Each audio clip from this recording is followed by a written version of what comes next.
Alhamdulillah, alhamdulillahilladzi akramana bil Islam wal iman. Asyhadu an la ilaha illallah wa asyhadu anna Muhammadan abduhu wa rasuluhu khairul anam wa ala alihi wa sahbihi man ittaba'ahum bi ihsan. Allahumma shalli wa sallim ala sayyidina Muhammadin wa ala alihi wa sahbihi ajma'in, amma ba'du. Ya ayuhan nas, ittaqullaha haqqa tuqatih wa la tamutunna illa wa antum muslimun. Ya ayyuhalladzina amanu taqullaha wa qaddiru ma qaddamat lighad wa taqullaha innallaha khabirun bima ta'malun.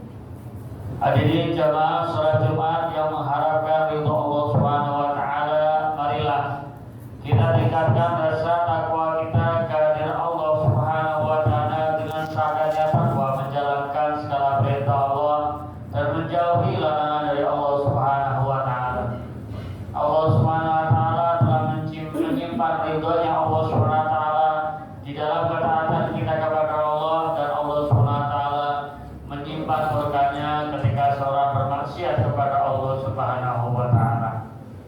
Allah Subhanahu wa taala telah memberikan fasilitas kepada kita, keduniaan kepada kita, baik itu adalah nikmat kesehatan, baik itu nikmat kita dikasih rumah oleh Allah Subhanahu wa taala, ataukah nikmat-nikmat yang lain. Nikmatani la yanfuqani anhu min ahadin, nikmatul ijadi wa nikmatul imdad. Dua nikmat yang Allah Subhanahu wa taala berikan kepada manusia, dan itu merupakan nikmat yang besar. Yang pertama yaitu nikmat diwujudkan diri kita sebagai manusia, dikasih umur oleh Allah Subhanahu wa taala. Yang kedua adalah nikmatul imdad, yaitu nikmat dikasih fasilitas oleh Allah Subhanahu wa taala. Sehingga dalam hadis Nabi sallallahu alaihi wasallam, dalam hadisnya beliau menyampaikan, ad-dunya khuliqat lakum wa antum khuliqtum lil akhirah. Sesungguhnya dunia diciptakan kepada kalian, untuk kalian. Kita bisa melihat fasilitas yang Allah berikan kepada kita, baik itu kendaraan, rumah, makanan, ataukah yang lain diberikan kepada manusia, ataukah nikmat-nikmat yang tidak nampak seperti kita bisa bernafas, dikasih umur oleh Allah Subhanahu wa taala. Maka hendaklah diri kita ini menjadikan dunia ini bukan sebagai maksud, sebagai wasilah diri kita untuk memperbaiki akhirat kita. Di dalam hadis Nabi sallallahu alaihi wasallam, di dalam riwayat Sayyidina Abu Hurairah radhiyallahu anhu, ad-dunya mal'unatun illa dzikrullah wa ma walahu wa 'aliman aw ma ta'aliman. Sesungguhnya dunia itu dilaknat dan dilaknat oleh Allah Subhanahu wa taala. Para ulama ahli hadis menyebutkan dilaknat di sini ay ba'uda an rahmatillah, jauh dari rahmat dari Allah Subhanahu wa taala. Ketika Allah Subhanahu wa taala menciptakan dunia ini, maka sesungguhnya Allah tidak akan pernah melihat lagi. Dikatakan saking tidak ada harganya dunia ini, maka dikatakan dalam hadis law kanat dunya ta'dulu 'indallahi janaha ba'udatin ma suqiya kafirun walau syurbata ma'in. Jikalau dunia ini ada harganya di sisi Allah Subhanahu wa taala, niscaya orang kafir tidak akan pernah dikasih dunia oleh Allah walaupun hanya seteguk daripada air. Saking tidak ada harganya dunia ini, Allah Subhanahu wa taala setelah menciptakan tidak melihat lagi. Namun keduniaan yang menjadikan dekat dengan Allah Subhanahu wa taala, maka itu merupakan faudul ataukah anugerah yang besar dari Allah Subhanahu wa taala. Di dalam hadis itu disampaikan, ad-dunya ma'unatun illa dzikrullah wa ma walah. Dunia itu dilaknat oleh Allah Subhanahu wa taala kecuali berzikir kepada Allah Subhanahu wa taala dan sesuatu hal yang menjadikan dunia itu ingat kepada Allah Subhanahu wa taala. Kita dikasih fasilitas rumah, kita gunakan rumah kita untuk beribadah kepada Allah Subhanahu wa taala. Karena di dalam rumah kita sudah ada tuntunan syariat dari Allah Subhanahu wa taala.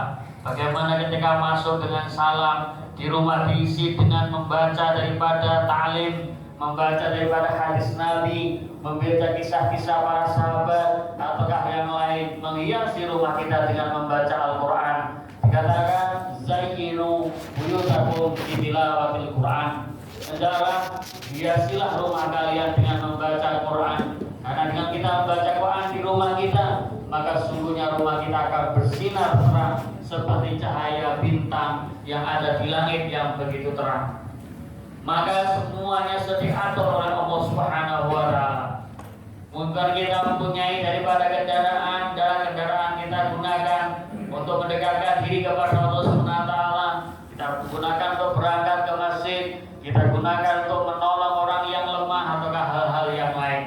Kemudian kita dikasih fasilitas oleh Allah Subhanahu wa taala, kita bisa dikasih makanan, kita gunakan kekuatan yang Allah berikan kepada kita untuk taat kepada Allah Subhanahu wa taala. Namun sebaliknya orang-orang yang menjadikan dunia sebagai maksudul a'dham, maksud utama, maka akan dihancurkan oleh Allah Subhanahu wa taala. Kita bisa melihat di dalam hadis Nabi sallallahu alaihi wasallam, laisa akhsha 'alaikum al-faqr walakin akhsha 'alaikum an tabsatu dunya wa ahlakakum kama ahlakathum. Sesungguhnya yang paling aku takuti kepada kalian bukanlah kefakiran, bukanlah kekurangan harta, kata Rasulullah. Tetapi yang saya takutkan kepada kalian ketika dunia sudah dibuka lebar, artinya dunia sudah dibuka, artinya semua fasilitas dunia dilengkapi, maka sesungguhnya tidak dunia akan melalaikan kalian dan akan menghancurkan kalian sebagaimana umat-umat terdahulu dihancurkan oleh dunia.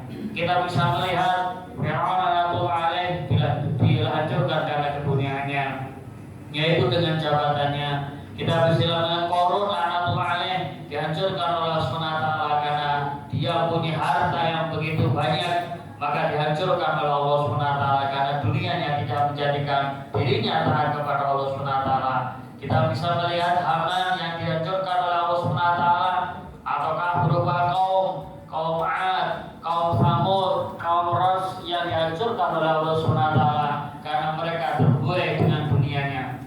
Memang kita tidak bisa meninggalkan dunia ini karena dunia ini merupakan suatu fasilitas yang Allah berikan kepada kita. Makanya di dalam hadis Nabi sallallahu alaihi wasallam, laisa bi khairikum man taraka dunyahu li akhiratahu wa man akhiratahu li dunyahu hatta yusiba minhuma jami'an wa inna dunya balaghun ilal akhirah. Kita dianggap baik seseorang yang mana dia meninggalkan akhirat hanya tujuan untuk dunia saja. Dia tidak sholat, dia tidak berzikir kepada Allah, dia tidak menjaga membaca Al-Quran, dia tidak pernah melaksanakan kebaikan hanya untuk mengejar daripada keduniaannya yang menganggap dunia akan mengekalkan dia. Tetapi juga tidak dianggap baik seorang yang hanya akhirat saja, tetapi tidak pernah memikirkan dunianya. Dia membiarkan keluarganya dia membiarkan keluarganya, yaitu adalah tidak dikasih nafkah atau hal-hal yang lain yang tentu dia ini untuk akhirat, tapi dia lupa akan keduniaan dia. Hatta yusiba minhuma jami'an, sehingga dia ini membuat dunia dan akhirat itu seimbang. Maksud seimbang yaitu adalah ketika kita didengungkan sholat, kita ada segala sholat.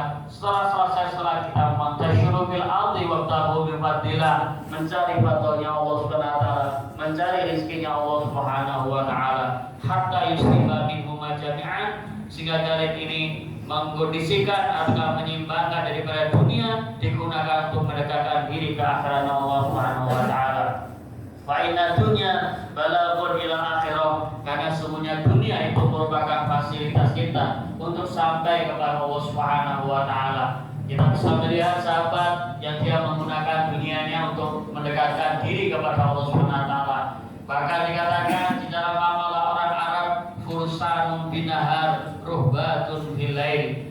Manusia yaitu para sahabat, mereka adalah siang kerja keras, banting tulang untuk menafkahi keluarganya, tetapi ketika dia mendapatkan harta, maka hartanya digunakan untuk bersedekah, hartanya digunakan untuk di jalan Allah, hartanya digunakan untuk mendekatkan diri kepada Allah Subhanahu wa taala. Tetapi di waktu malam, para sahabat mereka ruhbanun bilail, mereka menangis di hadapan Allah Subhanahu wa taala di sepertiga malam, meratap akan dosanya, mendekatkan diri kepada Allah Subhanahu wa taala.